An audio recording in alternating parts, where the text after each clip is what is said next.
mean, St. Louis, if you look it up online, it's one of the most segregated cities in America. We pay over 40% of the city budget for the school and for the police, and you hire trash. My ex-husband is a school teacher. Year after year there are shootings, and it's like, when is it going to be his school and what's going to happen? Shots fired! And that's a terrible feeling.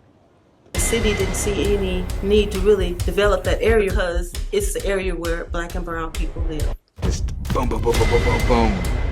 I watched the blood in him cool to be undifferentiated. Many people always say that, Hurricane Katrina was like a natural disaster, but it was very unnatural in its impact and like in its follow-up. That week alone, before killing St. John God, 8 people died. They died like in my arms because I had no more Narcan. No te tratan como persona, te tratan simplemente como un negocio. Simplemente somos un objeto para poder obtener dinero. Nueva York, lo único que tiene de Walt Disney es que la mamá de Mickey te pasa por los pies.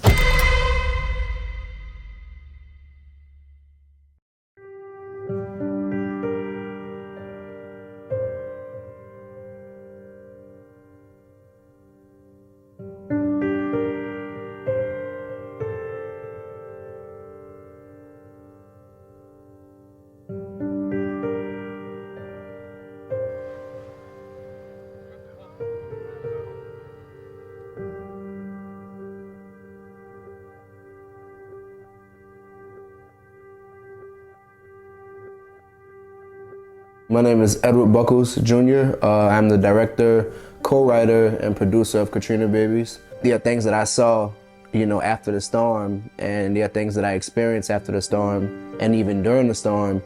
It kind of equipped me with everything that I needed to be able to tell this story. Many people always say that, Hurricane Katrina was like a natural disaster, but it was very unnatural in its impact and like in its follow-up, in its recovery.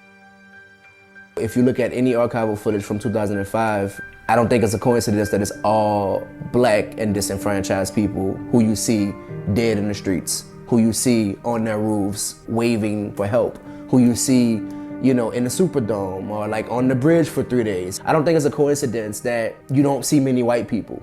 Hurricane Katrina was another example of racism plagues America and how resource allocation. Not only did we experience racism and our classism during the storm, but in its recovery, in its after effect. People always say that New Orleans is rebuilt, but was it really rebuilt for us? Us not being asked how we felt, or no one checking on us, or us experiencing Hurricane Katrina and no one ever asking, what do you need?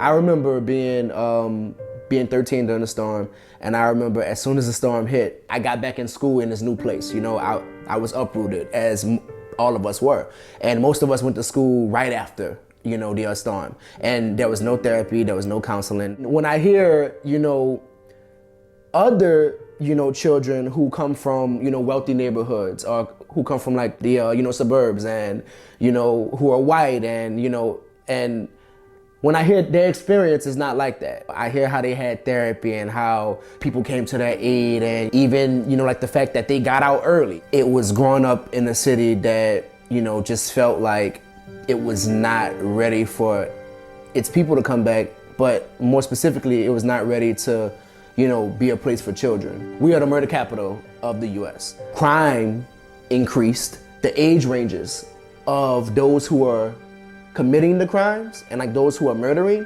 but also like the age ranges of those who are being murdered.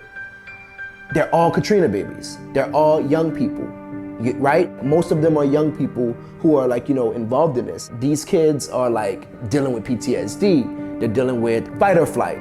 They're dealing with sadness and like so many other things, but then also they're dealing with gentrification, where like they're being, combined in other neighborhoods that they rival. What we experienced in Katrina wasn't just unfair, it was unjust because we should have been protected. We pay taxes here, you know what I'm saying? We live here, we're from here, right?